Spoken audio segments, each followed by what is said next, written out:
But I got a mind like a trap, and they said the name Nightmare King, and there was other stuff. The Nightmare King was written on a note in the desk. Yep, it was on a note. But you heard her name Ira. Ira! And they were talking about killing a child, killing a kid, looking for more people. Kid needing a just listen to Imogen. She's up in my fucking head, unwarranted again. Act 1. Sneak into a tower. Act 2. Yeah, can I just relay all the stuff that I Go ahead and roll a heard? history check for how bad.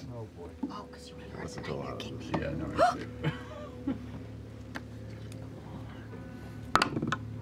That was so aggressive. Fucking great. Wait a roll. Fuck you, dice. 20.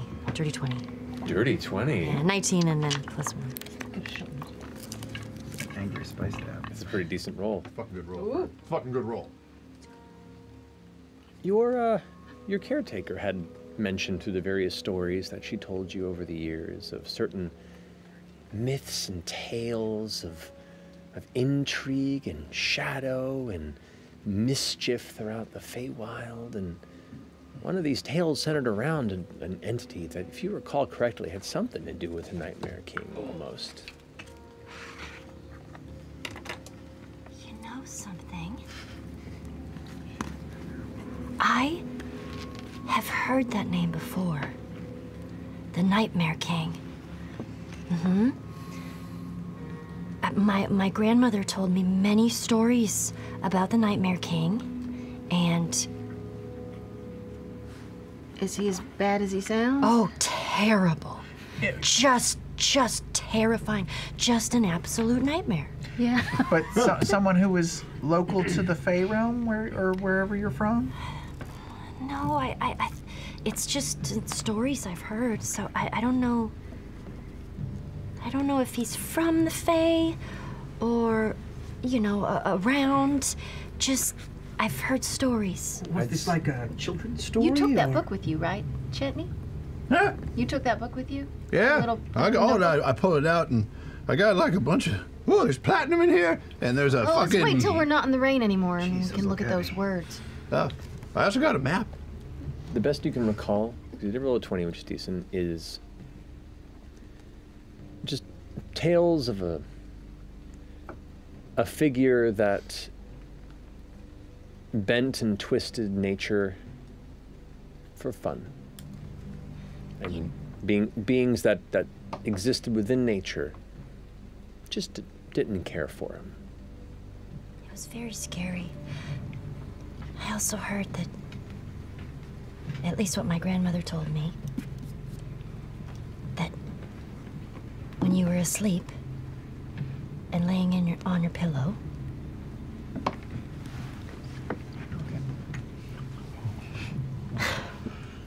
he would give you a wet willy in your ear and crawl through and give you nightmares. And just stand there above your bed, over you, just giving you absolute terrifying dreams.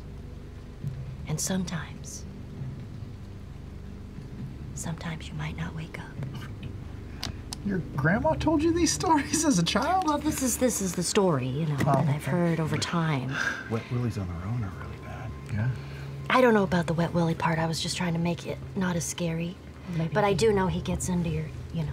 Sounds like you had to lubricate, you know, his To slide through. To slide through. Woo! I swear, y'all, there were ghosts around here. I heard a ghost. Are you all right? What is your business? There were ghosts over here. We heard it's haunted. Both of you make deception checks. Or you can make it with advantage because you help. Your Ghost choice. hunters. Come on. Not good. 16? 16 something? Because yes, there are rumors. However, it is late. You should get back to your homes. Sure. Have you seen anything? Yeah.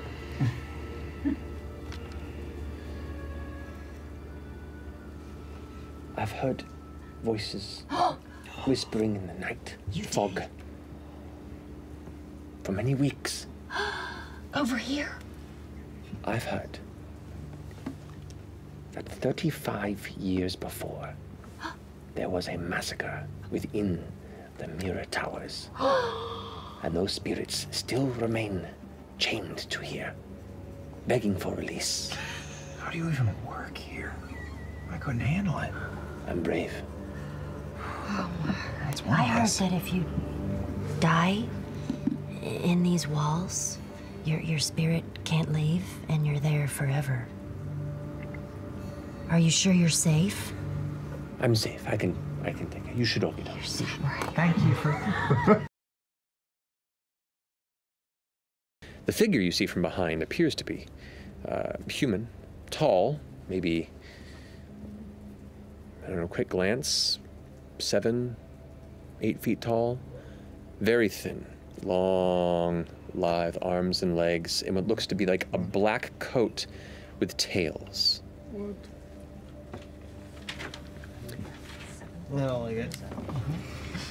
You can see their head is hairless. Their skin, almost a pale gray jaundiced yellow.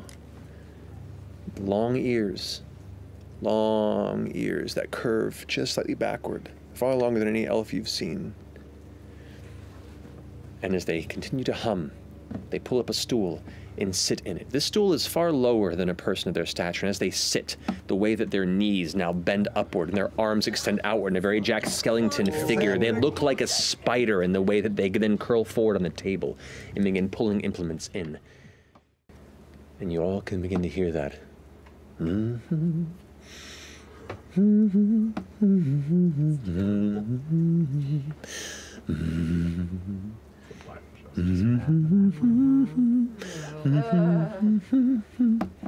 You see a spark come from the table, a smaller iteration of what's been coming from that machine.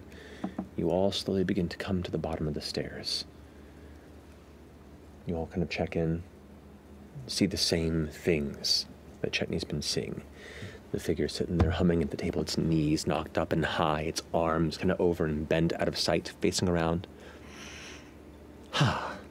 Lifts up over its shoulder, a blue gem about the size of someone's clenched fist up, the fingers long and kind of clutching it.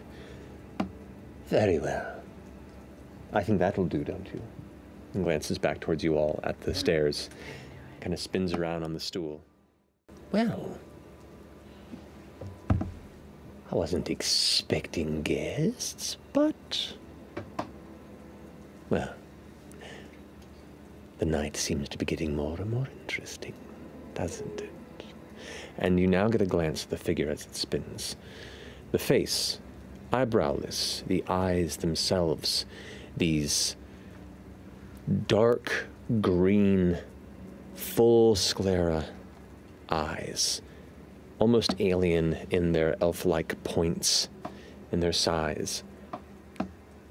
No nose, and the mouth itself doesn't appear to have lips more than it's like a jack-o'-lantern jagged grin that curves up where the ears begin.